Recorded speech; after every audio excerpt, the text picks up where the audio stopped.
Hi everyone, and welcome to Local Notes. This is a video and podcast series dedicated to local musicians and their craft.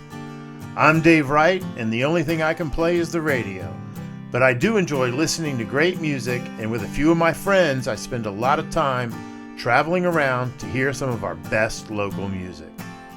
This series has two real objectives. One is to give some of the great talent an opportunity to tell their side of the story. I'm talking about the kind of stuff we don't normally get to hear about. Secondly, I'm trying to bring some attention to an area that's really hurting right now. Where would we be without all these super talented people that keep us entertained? So let's not waste any more time and get to it.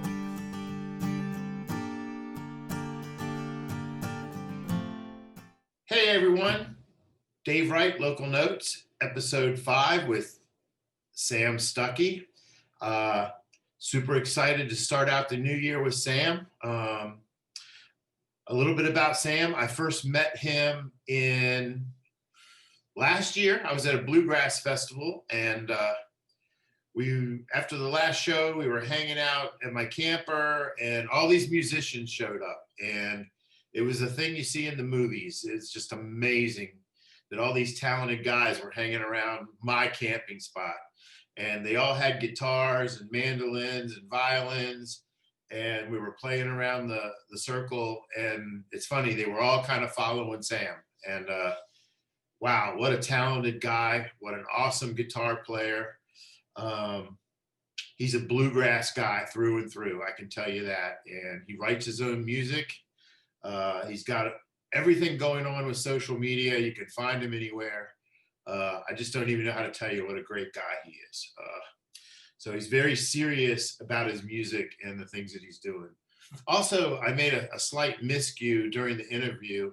I made a reference to being over COVID at the beginning, and that's not what I meant to say.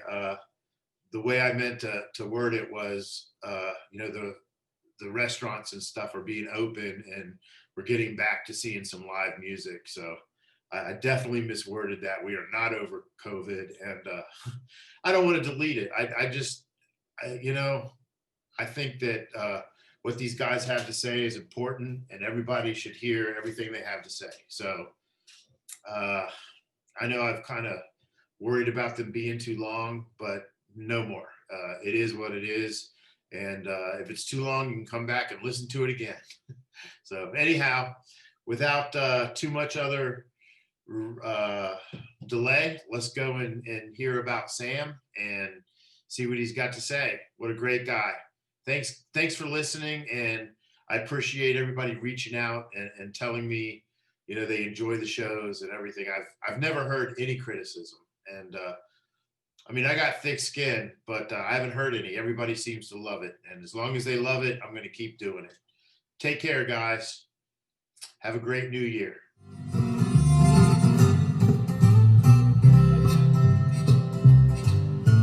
Well, I had a friend named Rambling Bob. He used to steal and gamble and rob, and he thought he was the smartest guy around. Well, I found out last Monday Bob got locked up Sunday, and they've got him in the jailhouse way downtown. He's in the jailhouse now. He's in the jailhouse now. Well, I told him once or twice to stop playing cards and shooting dice. He's in the jailhouse now.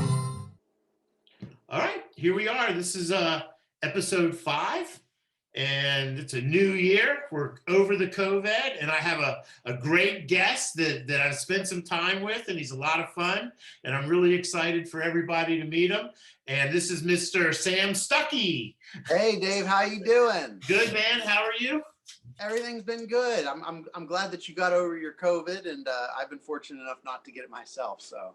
Oh, I didn't get it. Actually, I've been good. Yeah. Okay. That's my fault then. No worries. No worries. All good. Almost everybody I've known has had it. Well, I'm glad that I'm not part of that group. Yeah, me too. I'm happy for it. I hope everybody listening has stayed safe. So, that kind of reminds me, what have you been doing during COVID to stay busy?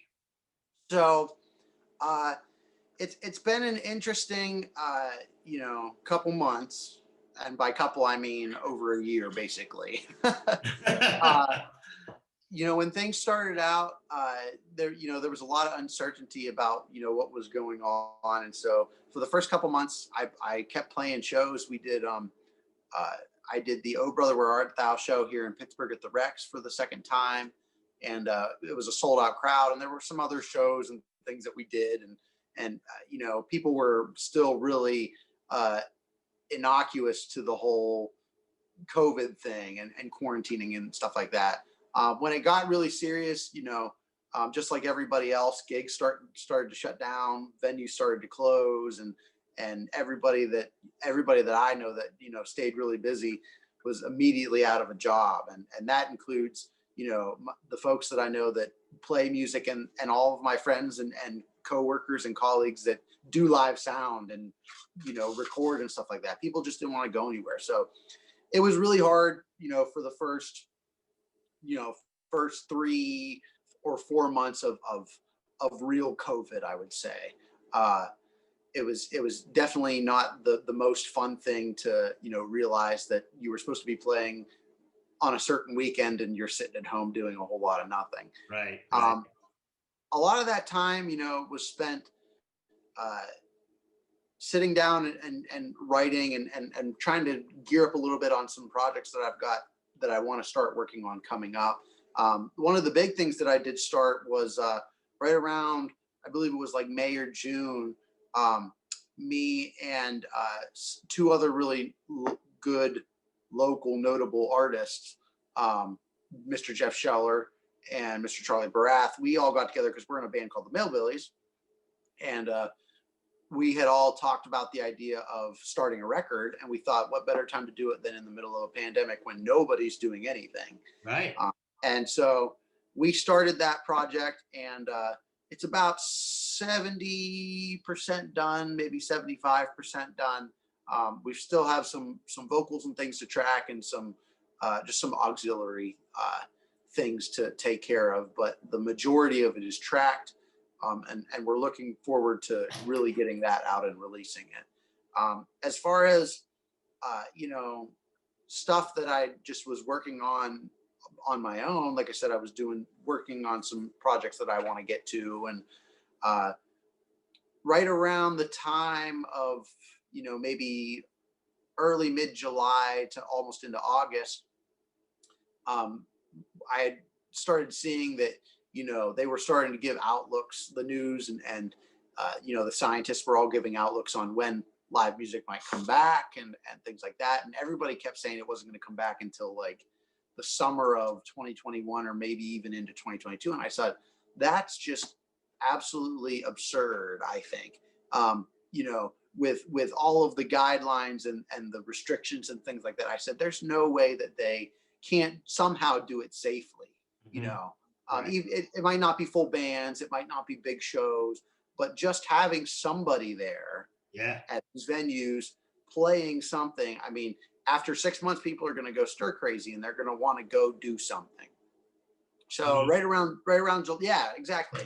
So right around July, early August, I started, I started my own sort of solo thing, and started playing, bluegrass songs just by myself, and doing some country and stuff mixed in and doing requests. And I kept calling places, and before I knew it, I think within a matter of like 2 or 3 weeks, I had 10 or 12 weekends booked.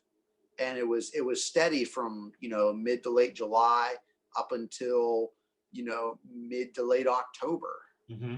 And I was really fortunate. I went from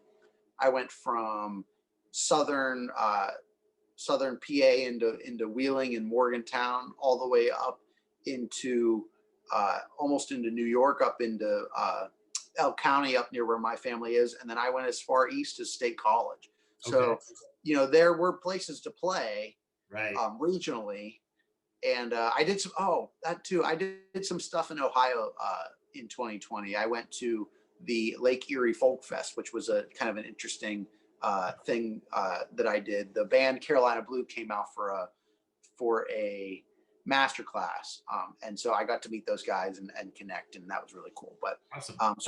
in 2020, I traveled. I did a lot of playing, late summer, early fall, and then once the cold weather hit, people shut down again, and there was another surge because of the flu and the holidays and stuff like that, and so places were starting to lock up tight. And the last couple months have been pretty slow as far as playing goes. But again, when you're not doing anything, it's a good time to sit and think and write and gear up for your next project. So a lot of stuff in that was writing, but I did a few projects here and there for some local bars and things like that.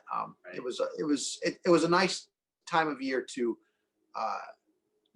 relax. Normally, up until about Christmas, on a normal year, I would still be playing, and so you miss a lot of Thanksgiving events and early Christmas things and stuff like that. But this year it was very, very, very mellow, and it was nice to just kind of lay back and not have a whole lot of stuff to do, because it's a good time to decompress and reevaluate where you're at coming into 2021. I've heard that from a couple guys, from a couple artists, that they've said, I've gotten to see my friends, I've gotten to see my family at a time and in a way that we haven't been able to do it in the past. So for sure. Now, I want to apologize because we jumped into the COVID thing so fast. I kind of wanted to tell everybody a little bit about you. So last summer, I'm at this like wonderful big bluegrass festival, and Saturday night when the main event's over and everything's shutting down and me and my friends are coming back to my camper, and all of a sudden Sam shows up. I never met him. I wasn't sure who he was. And probably guys from 7 or 8 or 9 other bands start coming over. And it was like they were giving you respect, Sam. There was no doubt about it. They were all looking up to you and sitting around and listening to you play. That was the highlight of the whole thing. It really was. Seeing the bands was fun, but having it all right there at my camper was just amazing. Oh, yeah. It was an amazing night. And I had so much fun. So what I'm kind of leading to is, you're a very respected and wonderful bluegrass guy, and you're heavy in the genre, and you're wonderful, and there's a lot of people that follow you, and I'm so proud to know you and so glad that you're here on the show with us. No, thank you, Dave. I remember that night. It was a lot of fun. I've had plenty of those nights already, and I don't expect for them to be any less in the coming years.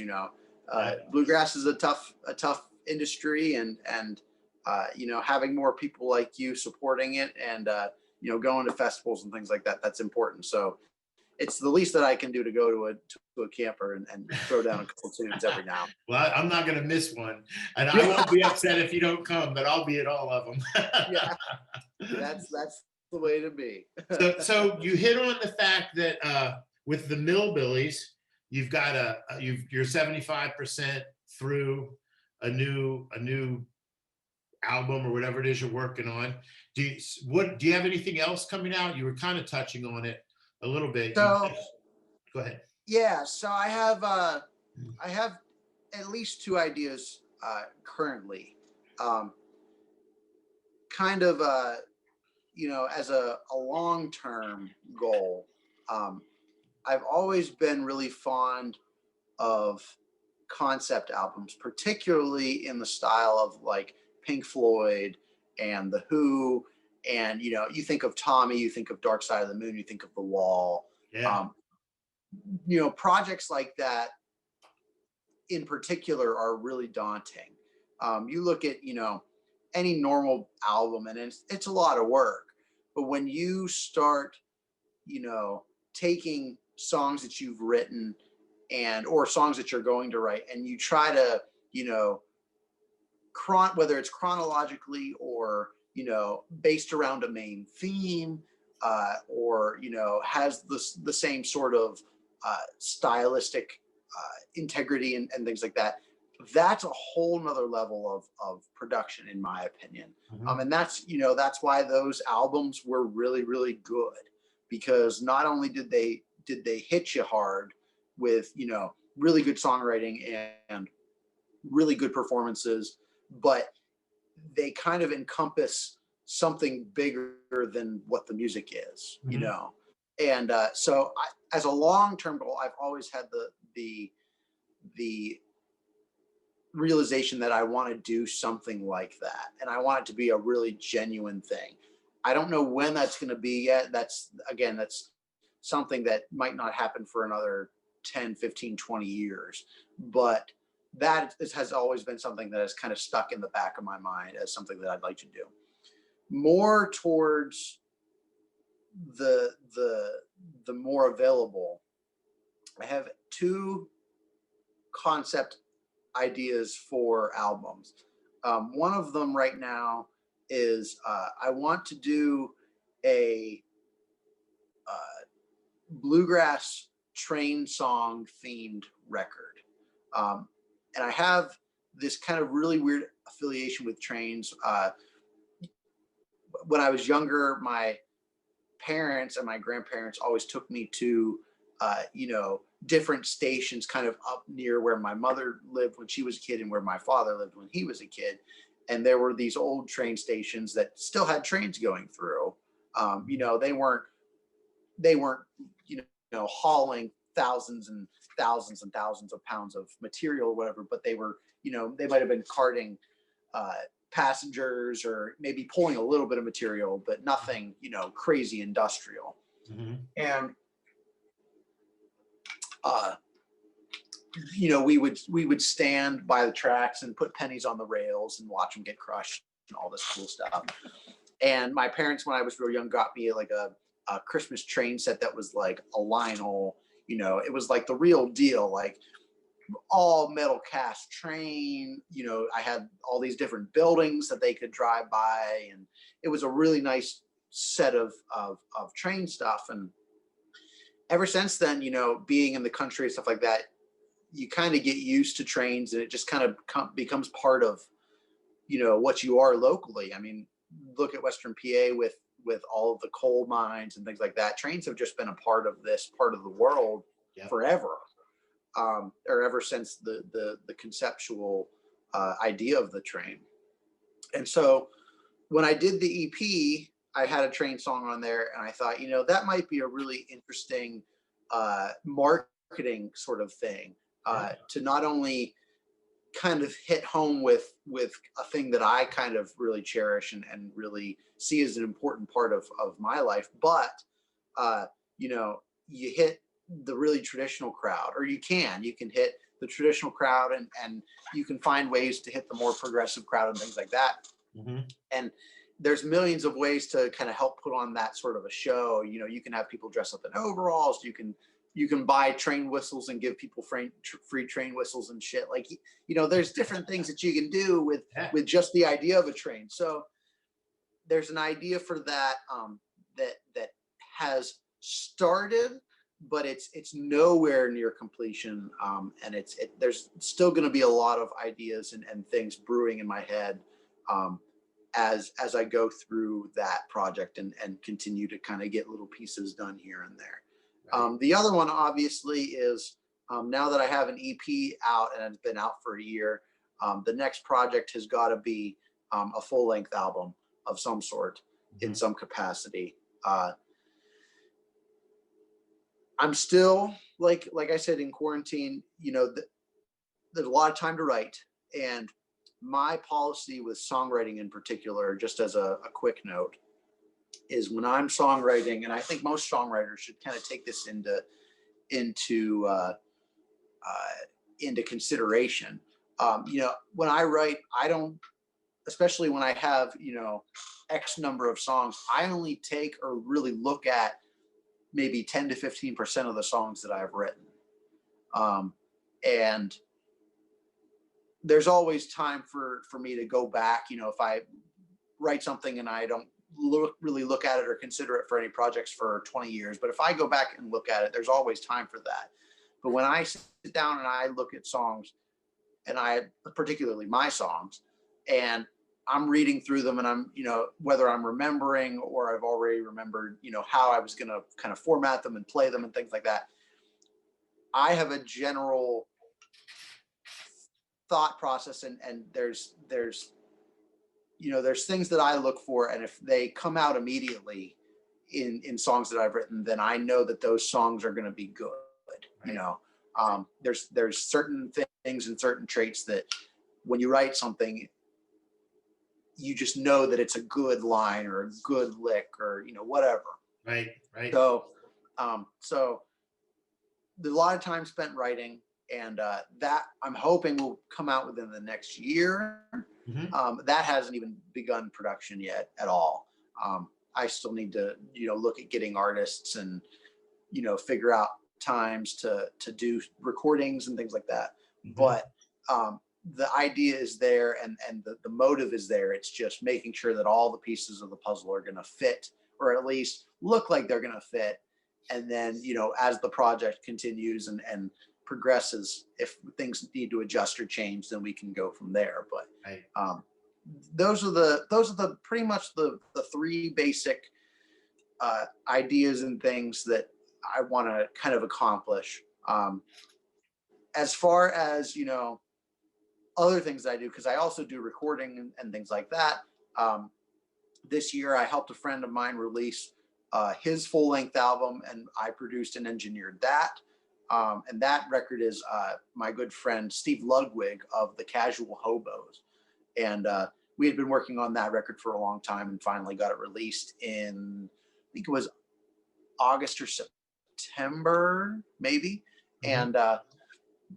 And I have heard nothing but good things from locals and people that I know that listen to bluegrass, and it has been a really good record. So as a secondary thing that I kind of want to accomplish, I want to continue to make records. I'd like to make at least one record every year, or at least have one completed every year to share and show and kind of do that. And I think if I can do that for a lifetime, that's a good accomplishment, but that takes a lot of work.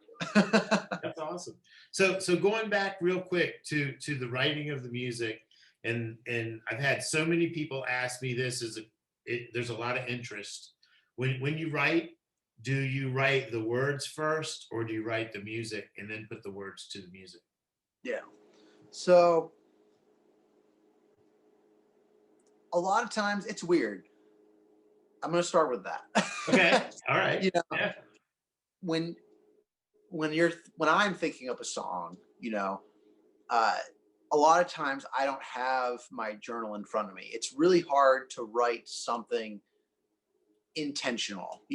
When you sit down, you're like, I'm going to write a song. I think that's really difficult, to really put your mind into that mode. It's kind of like walking and then trying to run a marathon.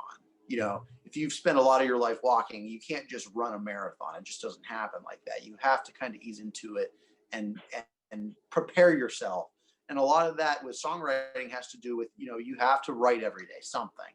Right. And a lot of times, sometimes I won't get to write something in a day. It might be 2-3 days. Sometimes it's a month you don't write something.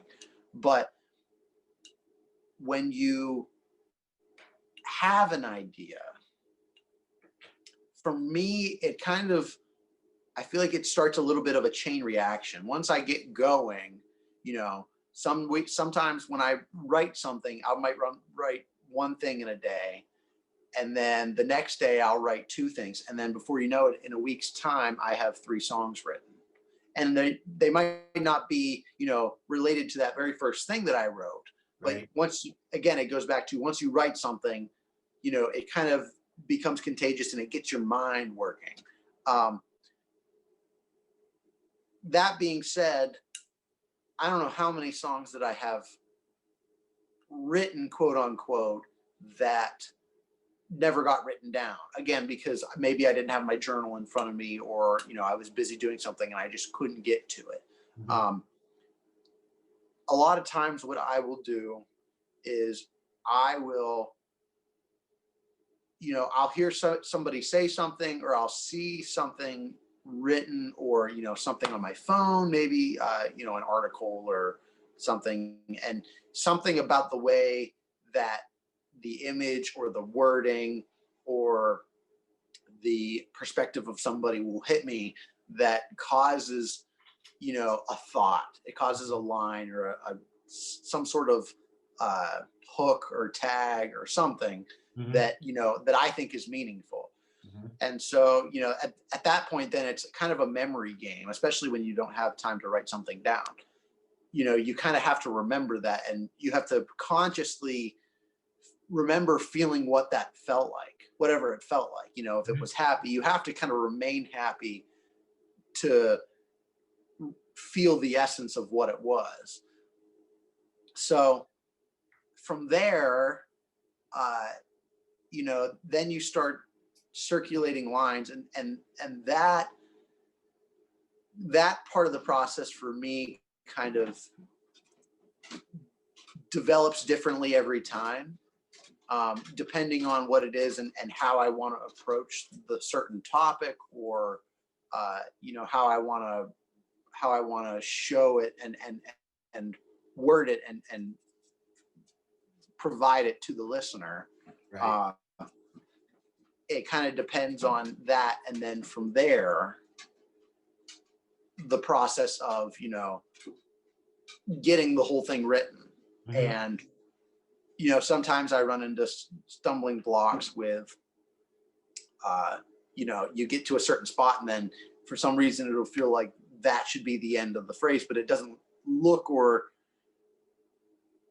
it doesn't feel like it should be, but it is. Like, mentally your mind has stopped there, and you're like, crap, how do I get out of that?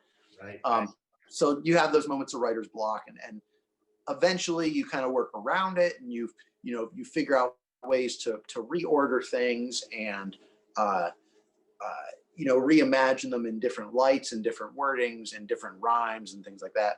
So then once all that is done, you finally have the song in front of you. Then is when I usually,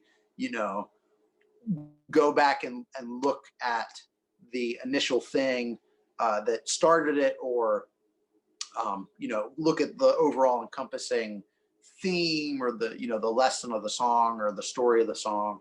And at that point, then it triggers, it might trigger a melody or a chord progression, after you think about it. And that's probably the trickiest part of it all, because I think as much as the music, or as much as the wording of a song and the lyrics of it impact you, the music is equally as important, if not more important. I mean, you look at movie scores and classical music. None of that stuff has words, but when you listen to it, it invokes a certain feeling. Regardless of what it is, it might be different for you than it is to me, and it might be different for the third person. But regardless of who it is, when you listen to something like that, it invokes music, or it invokes a feeling.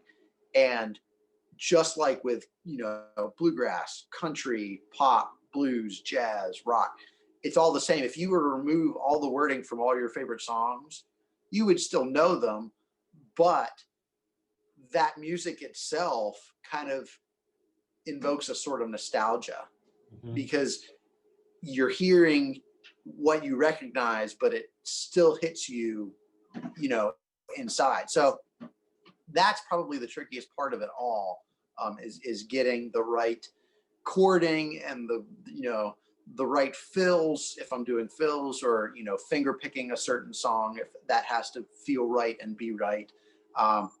And then once you have all of those things kind of together, that's kind of what the song becomes. And from there, you can develop it. Once you have that core idea, then you can develop it. Interestingly enough, I've always been better at, taking a song that's already been written, something that I really like, and revamping it into maybe a bluegrass style or country style, or, doing something different with it because it's already written, it's already there. And all you have to do, or all I have to do, is figure out a way to make it different and present it in a different way, and that is just as, just as interesting to people, I think. You look at the modern bluegrass world. I mean, you look at Billy Strings and the String Dusters and Yonder and all these groups that are like progressive leaning. Mhm. And for a long time, a lot of them were doing, a lot of covers, a lot of these rock songs and pop songs and things like that. And there are still bluegrass bands that do a lot of that. Mhm. And it triggers people because they hear it, they know what it is, whether it's a song that they recognize or, a motif that, is familiar, but it's presented in a whole different way. And so that hits you differently. And that's what causes this chain reaction of like, oh, I really should like bluegrass because it sounds good on everything, Right. and with songwriting, it's the same way. It has to hit the listener and be really good. So, making all of that work and being able to revamp it is not always a bad thing. But that happens with time, as you play it and, reevaluate and reevaluate and reevaluate and revamp. You'll either find ways to make it better, or you'll, you might have to tear it all apart and start over again. There's different ways of doing it. It's a really interesting process for me. I try to think about it as many different ways as I can, and I try to find different videos of people talking about their writing process, because I think that it's really different for everybody. And so if you can learn how somebody does it through them, Mhm. that's really a valuable thing to have kind of in your back pocket. I wish that more artists talked about it and had, open conversations a little bit, and really connected with it, because it's something that's really intimate and kind of to yourself. But for other artists, it might help you see it in a whole different light, or see your songwriting in a whole different light. And so approaching that and kind of getting a different perspective is really important to me. And I try to keep my options open and as broad as I can. Mhm. So it's an interesting thing for me. Yeah. Very unbelievable. Have you ever been to the Bluebird Cafe in Nashville? I've taken a number of trips to Nashville. I did my internship in Nashville, and then over the last couple years, probably the last 2 or 3, um, I've taken at least 7 trips to Nashville, and I have yet to make it to the Bluebird, Mm-hmm.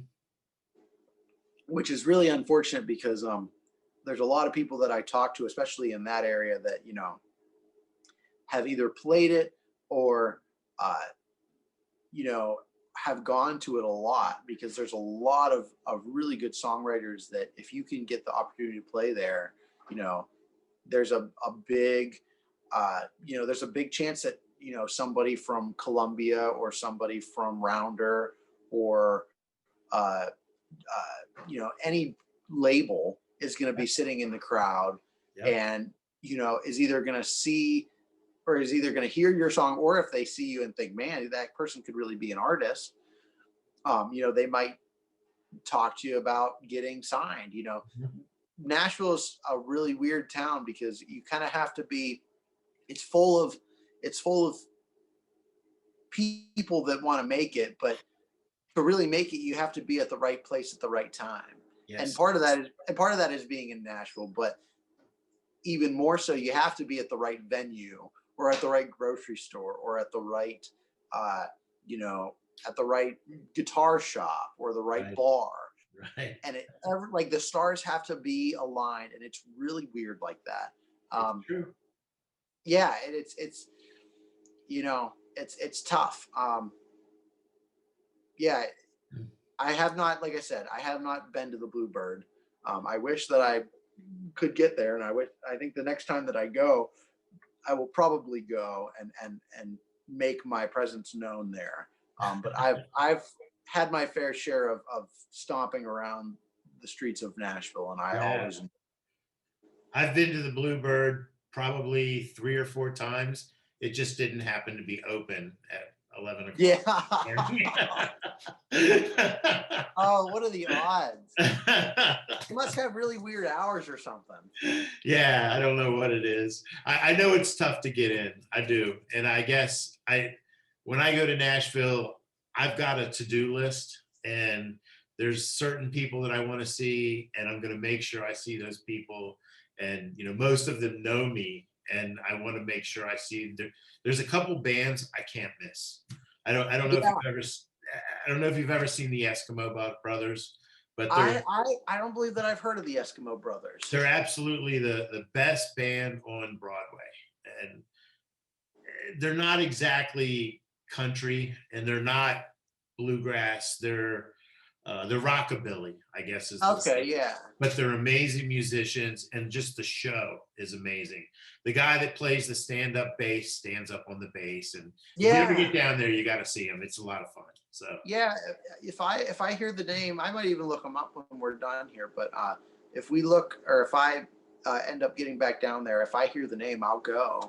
yeah. I'm never against seeing local music, especially if it's if it's good. Broadway music is always good. The only thing that's kind of standoffish a little bit about Broadway music is a lot of times you'll get you have these mixed bands because there's a lot of singer songwriters or solo artists, Mhm. and they call or Facebook or whatever, and there's plenty of uh, people that are willing to play, but I've only heard of there's very few drummers, and I've actually heard from a few people down there that if you can play bass, you've got like an every night gig on Broadway, because there's just not a lot of people who want to play bass. Everybody's a guitar player, and Yep.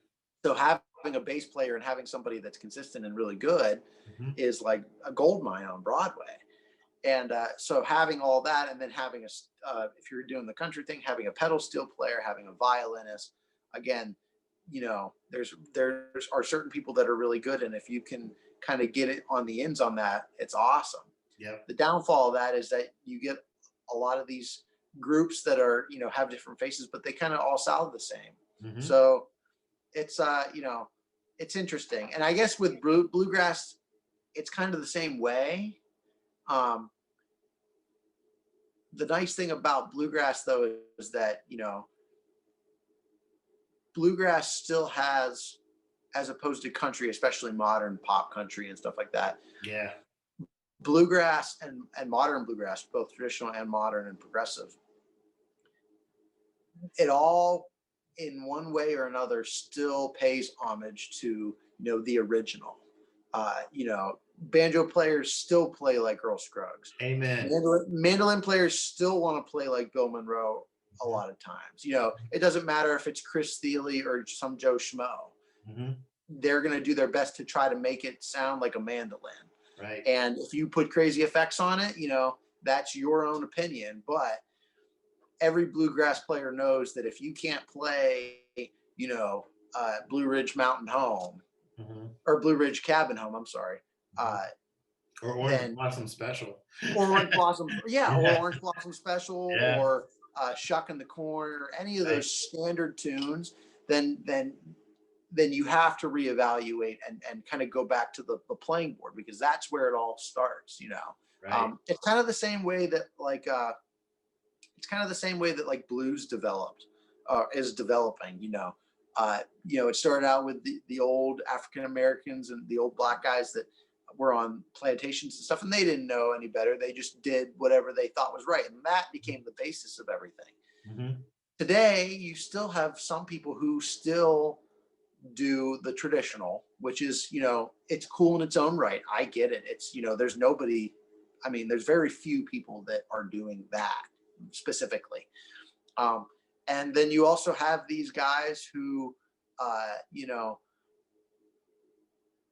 are playing blues-like music. A lot of it is blues rock, Right. but some of them still recognize that, Mississippi John Hurt is the father of the blues.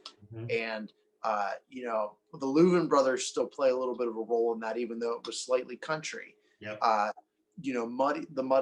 Muddy Waters and Ola Belle Reed. And I mean, you go back and back and back, and there's so much there that is important. And when you're playing, Clapton or stuff like that, some people don't realize what they're playing, and they think, Clapton is the blues. Clapton wasn't the blues particularly. He played blues licks and things like that, and a lot of his songs were formatted like that. Yeah. But paying homage to traditional blues and having that specific pocket of groove and feel that the blues has, that's really important. Right. That's what really makes a good blues band. And we're really fortunate in Pittsburgh that there are still some groups that do that. Whether people really acknowledge it or not, is my point of perspective versus yours or versus whoever's. But it's good knowing that there are still people that are willing to carry that torch. And the same for bluegrass. As many Billy Strings as there are in the world, you can never have enough Tony Rice or just go and name whoever. I mean, anybody old that has ever been anybody. Lester Flatt. I mean, there's never enough Lester Flatts in the world. Really good ones, anyways. Right. So there's there's something to be said about the balance between progressive and traditional and being able to pay homage. That's awesome. It's a point of view I have never heard. It's fantastic. Yeah, I mean, Yeah. It's in this area it's harder to find people that think like that, because everybody wants to be, everybody wants to play the big hits, and I get it. Big hits are what people tip. But you also, this kind of goes into like an artist image sort of thing. You have to be, depending on what you're doing, you have to be true to what the roots are in a certain perspective, whether it's pop, pop people who do, pop music and things like that. A lot of them still listen to Michael Jackson. Yeah. And who doesn't? Michael Jackson was a genius. Yeah. And the way he did things was very specific. And that became kind of a base for a lot of people, because before that, there really wasn't anybody doing, that sound of music. It was completely different from, the 70s Zeppelins and the Guns N' Roses of the 80s. It was completely different, but it had so much appeal because it was unique and different, but it still kind of traced back to these roots of Motown, which, again, you look at Michael Jackson's early career with the Jackson 5. I mean, a lot of people were doing that, but having a kid at the age of like 5 or 6 singing like he did, it was impeccable. It was. Yeah. And it was completely different. There weren't very many family band Motown groups. A lot of singer girl groups and singer guy groups and stuff like that. But like, you look at Sly and the Family Stone and the Jackson 5, and those were pinnacles. Those were icons, Right. of the 60s and the 70s. And Michael Jackson through the 80s, he kind of carried it through and did his own thing with it, but it was still labeled as pop. Now, the interesting about all of that is, no matter what genre you look at, when you look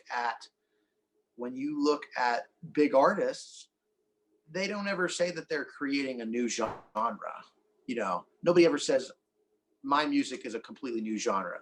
They say my music is unique to me, and if people like it, I'm happy that they like it. But they're never cocky about the ability to create something new. The Beatles never said, oh, this is a whole different sound than what we're used to. They wanted to be like the Muddy Waters and the Buddy Hollies of their time. Right. That's what they listened to, and that's what they attribute a lot of their inspiration to. At least early on. Now you go beyond India, or you go past India and the psychedelic stuff that they did later on. That was a whole different thing. But again, they still had that mindset of, we want to be the Buddy Hollies and the BB Kings and the Muddy Waters of our time. Right. And whether they did or not is a point of perspective, but it doesn't really matter, because they created something that was completely fresh, that still in some way respected the music that came before them. Mm-hmm. And again, interestingly enough, you'll always have people that don't like your music. And there were plenty of people that I'm sure disliked the Beatles that like the Beatles, you know, and you'll never hear those people though, because nowadays they're played everywhere. And I actually knew, when I was in college, I knew one person that despised the Beatles, and everybody in the room was like, why? And he was like, they weren't any different than any other boy band, really. You know, you look in hindsight, that's really what it came. Yeah, I mean, right. a lot of those guys kind of did the same thing, and it was just a boy band. But I think what people who don't like them miss is the magic of it, I think, you know, and I might be wrong on that. It would kind of be dependent on who you talk to. Right. But that's, you know, that's the funny thing is artists never claim that they're making a new genre or making this new, you know, this new strand of something. It's always just them making music. And it's never been about making something new. It's always been about just being you as a really true artist, you know. So I always found that really interesting. Really cool story about being traditional. So I grew up in Virginia. I'm from Virginia. I've only been in Pittsburgh 20 years. And my father was a mechanic and he owned his own business. And when I was young, he was the mechanic for the Country Gentleman's tour bus.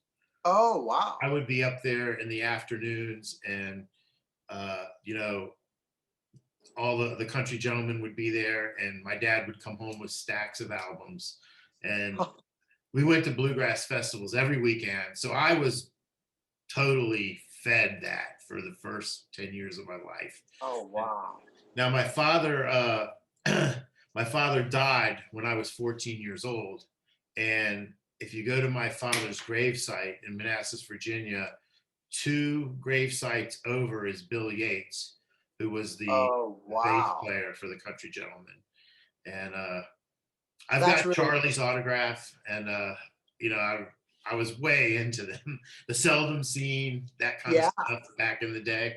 Oh, so my I've God. got Super 8 videos of some of the concerts and stuff that we that's go to. wicked. It is cool. It's super cool. So I really, so there's this thing that my friends and I talk about, that when you first hear a song and then you hear another band do it a different way, you always compare it to the original song.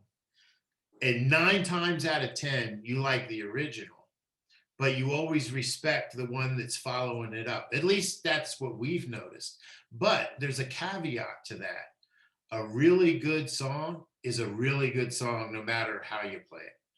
Whether it's bluegrass or country or rock or blues, a really good song, you'll just love it, because I don't know how that works, but it does. That's what our philosophy's kind of been. I think that that's a good way to view it. Mm-hmm. You know, it all, when you talk about, you know, a good song is a good song, and I think that that's true. I think though that when you start looking at that as a plain Jane, you know, factual statement, Mm-hmm. once that is set in stone, you have to look then at the artist, you know, and decide. That's where, you know, genres come into a big play. Like if someone were to play Don't Stop Believing in a jazz band, I don't know that I would like that, you know, having those really weird, you know, offbeat rhythms, and, you know, having maybe the trumpet play the melody, like that would be really odd to me, you know, even if it is really good, those, you know, that jazz band that's playing that song might be a slamming band. It might be all heavy hitters. You might be right. You might be right. Yeah. So Yeah. so it just depends. And Yeah. you know, if we put it this way, let's say that anybody who plays a song that's not theirs, that's maybe just an acoustic guitar player and a singer, you know, regardless of what song it is, if you're taking a song that's not yours and replaying it, and it's just acoustic guitar and just vocals, you know, I can agree with you there a lot of times. Again, it goes back to the level of expertise for each player, or for that player particularly. You know, if they're like, oh, I'm going to play "Don't Stop Believing," and they don't know all the chords, then it's not the best version, you know, Right. or it's not as good of a version, you know. Right. So it's, you know, the delivery still has to be there. I agree with that, but you know, I guess I had that backwards. I agree with the I fact know what you that mean. yeah. I agree with the fact. I agree with that philosophy, but the delivery still has to be there. That's what I Yeah. meant to say. Yeah. So yeah, it's. I think that's good. I think that you've got good friends, and they know how to philosophize well. Well, what happens is every time we go to a show and we see somebody we love, we always walk out saying that's the best show we've ever been to. Right? So we've been to the best show we've ever been to about 30 times every summer. I agree. Yeah. That's what happens. And you know, we start talking about, they played this song. Well, we heard it when this guy played it, and all the comparisons begin, and the philosophy comes out. And by the end of the night, we're right back where we started. We have no idea, and we just know that we had a good time. Oh no, yeah. Oh, for sure. I have about 4 or 5 top shows, and they're all pretty much from the original artists. And you know, there's a lot of them, the majority of them were, you know, I think probably like once in a lifetime shows. And you know, to me, those particular shows they'll never be topped by anything else. I don't care what you say, you know. And I've seen, you know, haven't seen a lot of shows. I've probably seen, you know, in the grand scheme of everything live anyways, everything in person, I've probably seen, you know, maybe 50 or 60 shows. Big shows anyways, big shows. Right. And there's like 4 or 5 for me that, you know, when I think back on those shows, I think, man, I don't care. I don't care how much it would cost to go back and do that again, you know. Yeah. Because there's just something about those particular moments in time for me that I was just like, you know, they're just life changing. And everybody has them, you know. Everybody has those shows that you just think back on, you're like, wow, you know, regardless of whether they're shows that they go see again or whatever. But I know the shows that I've seen that are top 4 or 5 for me are like, they were like once in a lifetime. So I really hold those dear to me. Same thing. I've got this Rolodex, and I've probably got 10 shows that are just huge to me. Yeah. And one time I was at an Aerosmith concert, and Steven Tyler bent down and gave me his harmonica. I'm not even kidding. Yeah, I have it, and I got the ticket. I was in front row center. The guy who played keyboard for him, his dad was a vendor of mine, and that's how I got the tickets. I had backstage passes and everything. Oh, nice. Cool. Yeah. I saw John Prine right before he passed away. You know, musically, it wasn't the best concert, but it was just amazing to see John Prine. Oh, for sure. Yeah. John Prine's on my list too. I mean, yeah. That was, again, I was the only time I ever saw him, but the fact that he was, you know, in the city of Pittsburgh was just unbelievable to me. I think we were at the same show. It was just a couple of years ago. Yeah. Yeah, it was in the summer, I think. It was at the Benedum. Yeah, it was at the Benedum. Yep, we were there. Yeah, I mean, and yeah, it wasn't a perfect show on his part, but you know, it's the fact that he was there. And for me, you know, seeing somebody like that at that height of their career, and you know, having it be the only time. And it was a long time at that point that I had been in the Benetton.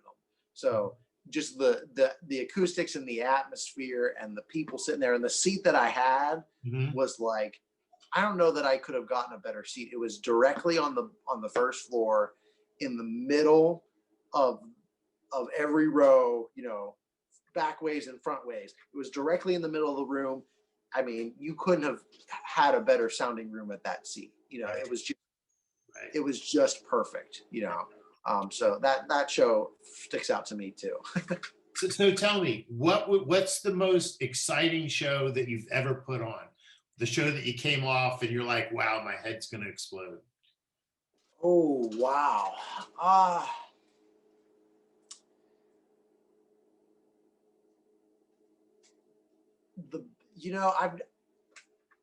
If I had to pick one, I don't know that I've ever had a show that I've ever really felt like that. Okay. But the closest that I felt to that was probably it wasn't really even a show. It was probably at Delfest. Okay. What was that, in 2018? It was the first year. Was it the first year I did Academy? No, it was the second year I did Academy. So it was 2017 was the first year, 2018 was the second year. And I did the Academy at Delfest. Okay. And they always do a band scramble thing, which everybody kind of draws numbers and you get put into these giant groups for a band. And the teachers do a blind audition and you pick a song and you play it. And of course it's all bluegrass. So a lot of times people will pick like rock songs or whatever. And my group had ended up picking a Osborne Brothers tune called, I think it was an Osborne Brothers tune called Shelley's Winter Love. And we managed to get like 10 or 12 people on stage and managed to create this like really odd acoustic version of bluegrass version of this song. And it ended up blowing everybody else out of the water. Like everybody else was just like, you know, everybody else kind of chunked along and did their thing. And it was good, but in the end, they ended up choosing ours as the winner. And the winner got to play and they still do, gets to play the main stage Thursday night, which is the first night of the festival. And so we got to do that. And I, you know, at the time, I was still playing with Well Strung and still playing with Midnight Rooster. And so every night you're on a different stage, and being on a stage at that point in time was just like, whatever. And a few of the people that we had were kids, you know, the age ranges go from children to old folks, you know. And there were a couple people that like, I had to calm down. I was like, you're going to be fine. You know your parts, you just got to do them. And you just don't look at the crowd, you know, whatever. And so we get up and we play, and we get off and I'm like, oh, you know, like a couple thousand people, like it is what it is, you know. And you know, everybody tells us we do a good job. And then the following year I did it again, and I ended up making it to the main stage again. And that time, that's when it kind of hit me, because I was like, oh, I've been here before, you know, like, and there weren't any less or any more people there the second year, but, you know, I guess I kind of missed it the first year because I was, you know, busy dealing with other people, and you know, that year was really busy. I think I played 150 shows in 2018 or something like that. It was an outrageous number. Wow. And so doing all those shows, it just kind of went by me. And I, you know, didn't really feel like that. But then 2019, I stopped and was like, oh, like, this is a lot of people, Yeah. this isn't a normal bar gig. This is a good number of people. Now, it didn't make me any less nervous, but just that realization, that was kind of probably the closest that I've been. Do you get, oh, go ahead. I'm sorry. No. The only thing that I can kind of compare it to, that is kind of even semi-related, is when I was in high school. Come here. My dog's going to come on camera. Okay, that's all right. Come here. Oh, hello, pup. So the only time that I can, kind of relate it to was when I was in high school. I was in Latin class, and we went to one of the big regional gatherings, I guess you would say. They do it at Penn State main campus, and all these different kids from all these different Latin school districts, or not Latin school districts, but Latin classes in different school districts all over the state, come together and celebrate the language, and everybody does. There's like a big toga party, and all this stuff happens. But part of it was they did a talent show contest thing, and it didn't have to be Latin based. It was just whatever. And me and my friend from high school thought we can play guitar and play whatever. Now, this was back when I was playing whatever, but my friend was real into like Mayday Parade and like punk, emo, kind of that alternative.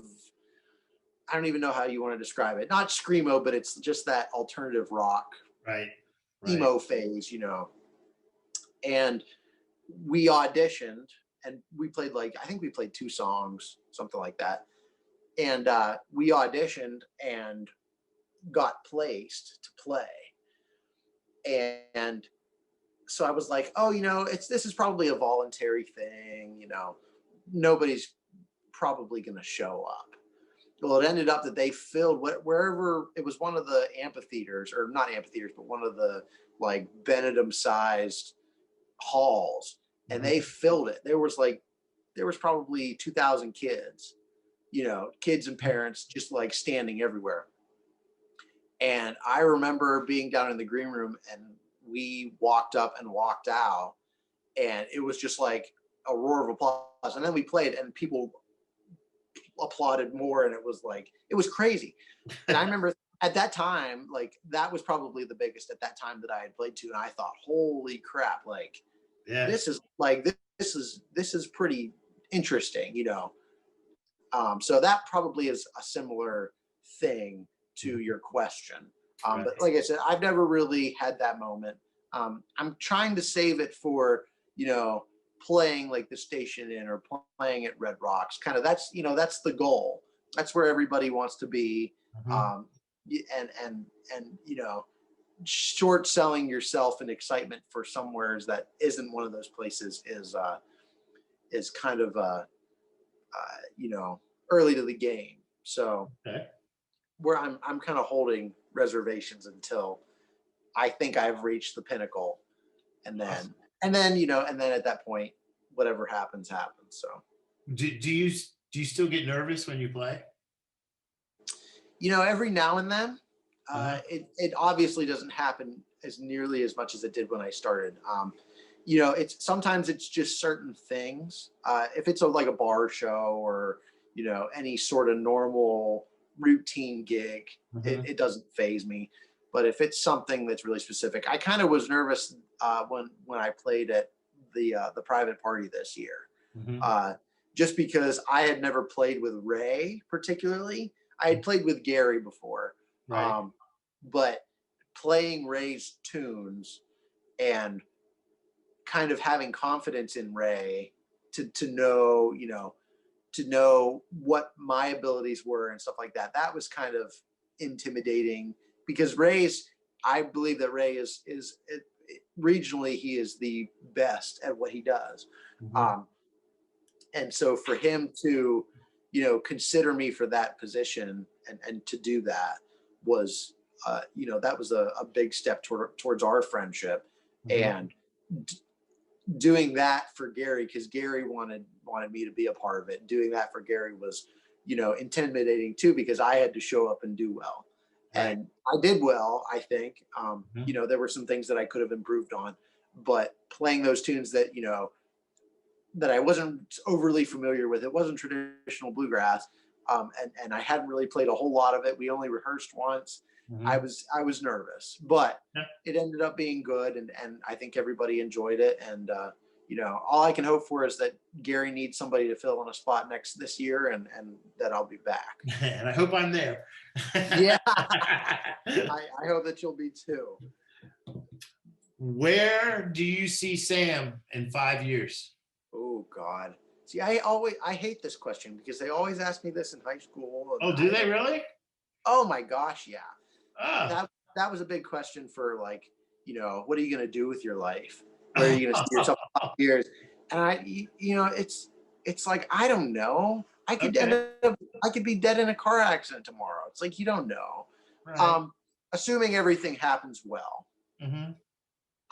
You know, I'd like to I'd like to try to make a move to Nashville and try my hand there, Okay. while also, you know, uh, coming back here and playing gigs, because everybody knows that nobody makes any money in Nashville.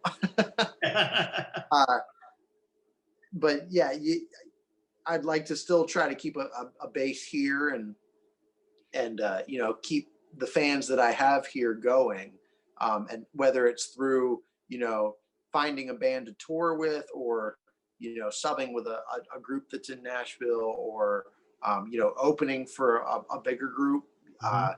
you know, just anything that I can do to keep playing and keep improving my stance, is really important. And the hard part of that is just getting to Nashville, especially nowadays with the virus, and Yep. it's, you know, it's an ever changing landscape. So, you know, that's obviously the short term 5 year goal, but we've got a lot of life left to live, and there's plenty of opportunities out there, I'm sure. We just have to keep our eyes open and figure out what we're doing next. Take it day Right. by day.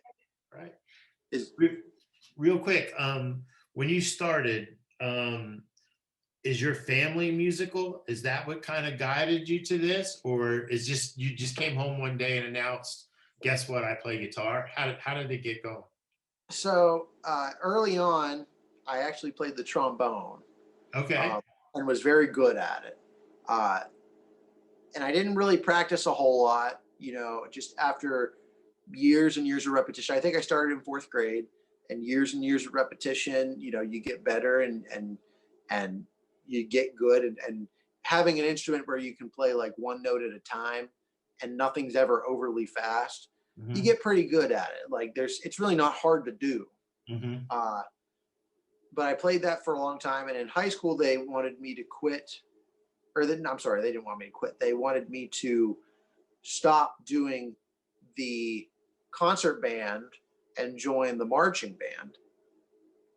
And my first thought was, why in the world would I leave an air conditioned orchestra room and auditorium for a hot, sweaty marching band outfit, and get yelled at by teachers and color guard and everybody else about not marching right and all this stuff, and have to Right. stay up late? I was like, that sounds horrible. Why would I ever do that?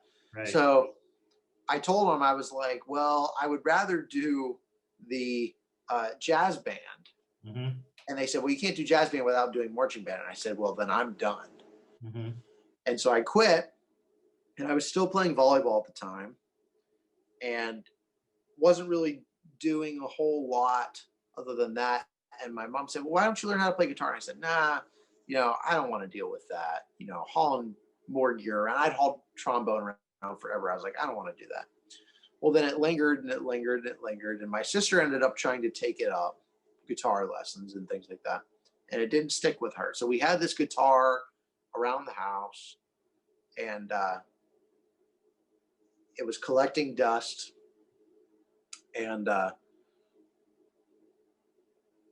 said, you know what, let's just try it. It can't hurt. And so I took a couple lessons, and I got tired of the lessons, but I liked playing. And Mhm. in that time I had an acoustic, and then my cousin had also tried to play, but she didn't really attach to it either. And she had an electric guitar. So I got an electric guitar and started playing AC/DC and learning stuff there. And so I had both of these backgrounds, and the lessons for me didn't stick, but the playing did. Just the idea of making music stuck. Mhm. And so then after that, I spent a number of years just sitting in my basement here on old Verizon wireless dial-up internet, learning any song that I could find on the radio that I liked. And that's at that point in time, from there it was history. Mhm.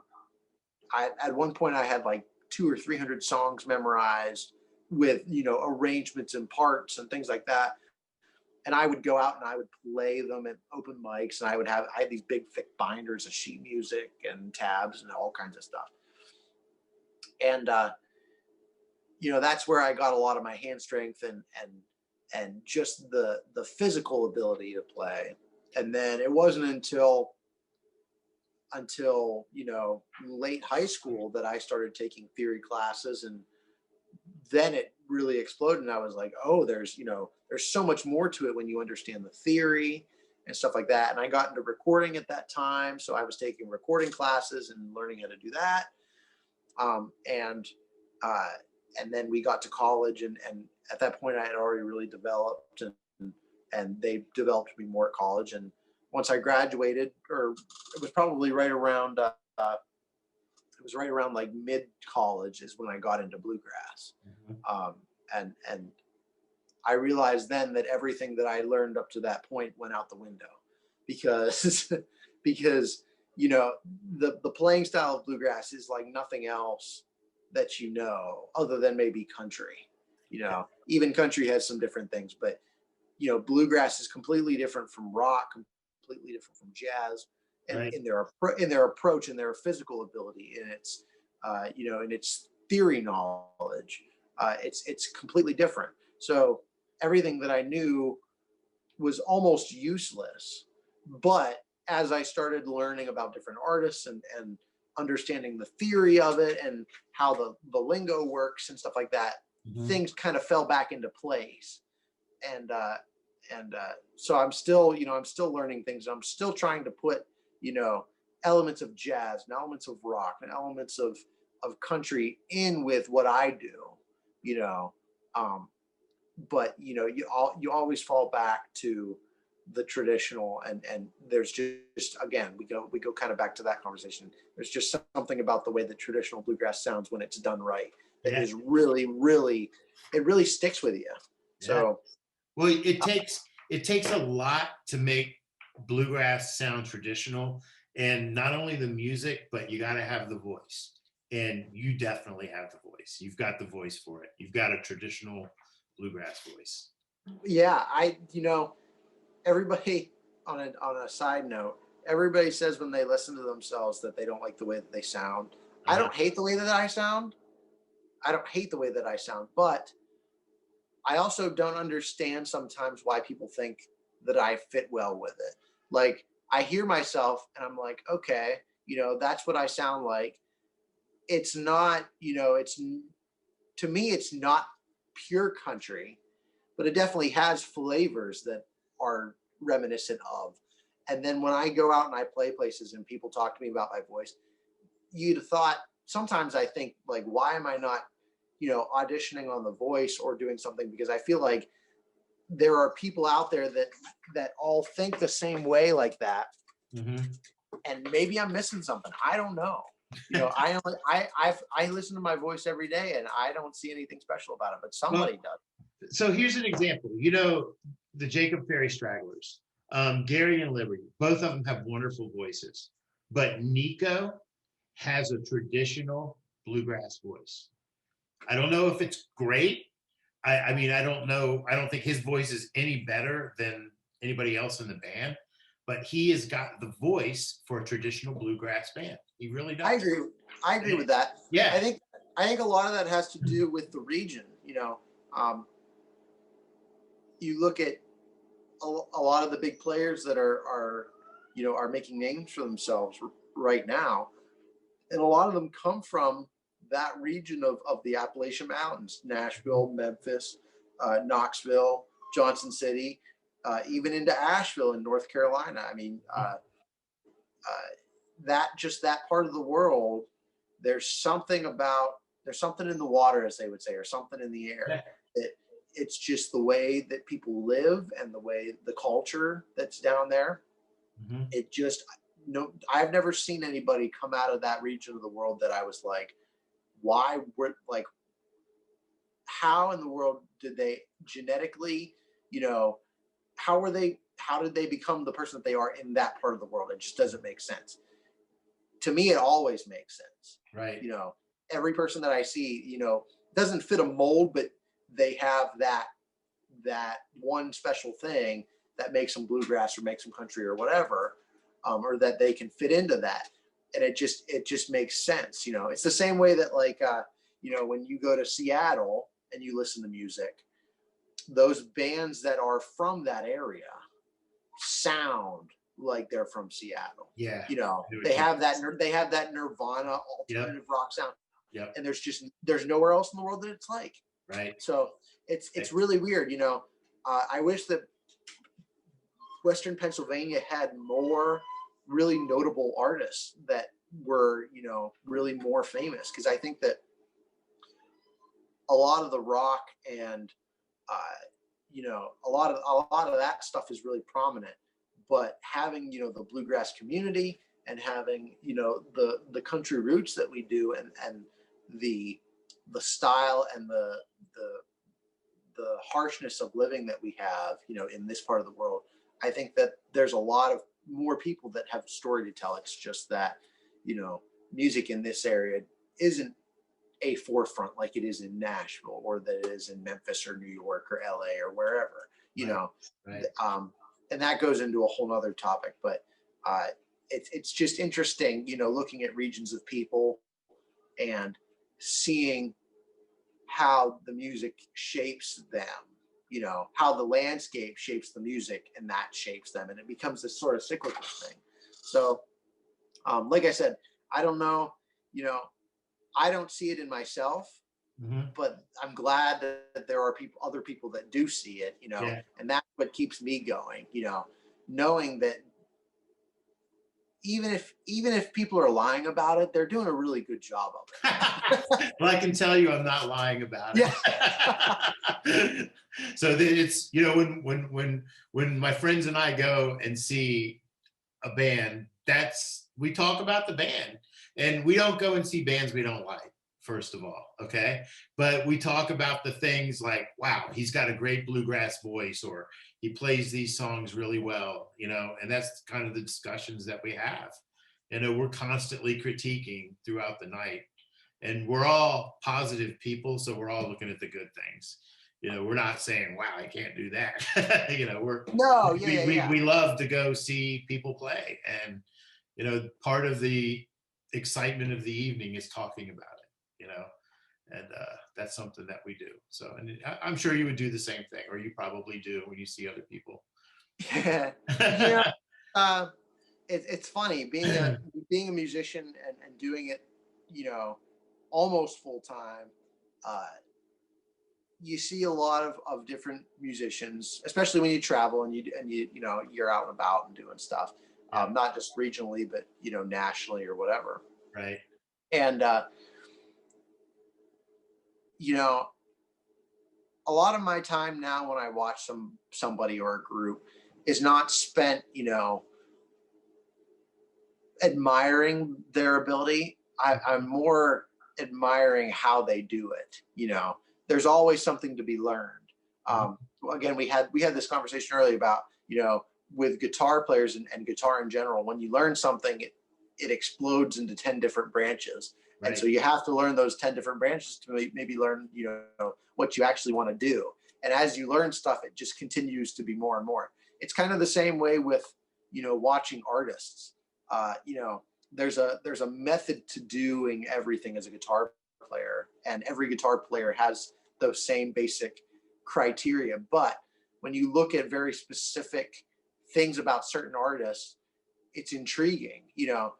Everybody talks about the late great Tony Rice, who just passed in December. He did weird things with his thumb that is not normal for bluegrass guitar playing, but whatever it did, it worked because it brought out this incredible tone that nobody can compare to, and it made his playing sound the way that it does. So, that's just one example. You look at, even going out a little bit, you look at certain banjo players, J.D. Crowe, with the way that his right hand technique is, that is the J.D. Crowe sound. And it sounds very specific and it's very good, and every banjo player that I've ever known wants to imitate that because it's just so crisp and clear and fast. And it, there's just something really special about that. And everybody wants to be the perfect musician. And so sitting down, well, not even sitting down, but, instead of just admiring somebody and their ability, you have to, almost remove yourself from the situation and admire how they do it. And it kind of sucks in a way because you never just get to sit down and enjoy the music. You listen to the music and it's good, but you're never fully immersed in it the way that you would be if you weren't a musician at all. There are people who aren't musicians that really like music. They can just take it all in, every tone, every sound, every beat, whatever. And they feel that entire moment. And it becomes something sort of it kind of transcends, reality. But musicians, we're constantly reanalyzing and analyzing and reanalyzing. And so we miss a lot of the actual music, especially when you're out on tour or whatever. You see a lot of people and you see and hear a lot of the same things come from guitar players in particular, and it just kind of washes over you sometimes. Especially when you're analyzing something really in depth. Right. So it's,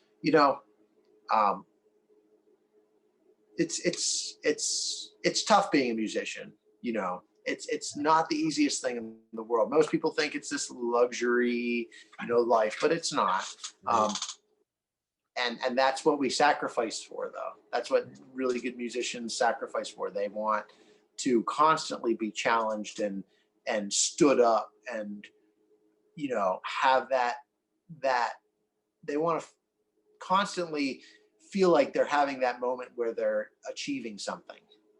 And, whether that's, again, analyzing somebody and trying to imitate them, or, working to play the biggest gig of your life, it's always a battle, and life is always a battle. So it just kind of works.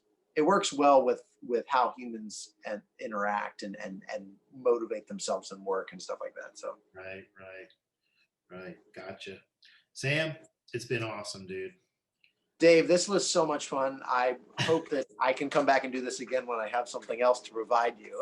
No, honestly, I probably could put another 10 questions out there, but I agree. We're going to have a part 2. And I think what we should do is say in the middle of the summer, let's see how things are going, see what kind of spring and we'll sit down and we'll do it again one evening. Maybe we'll even do it at a show or something.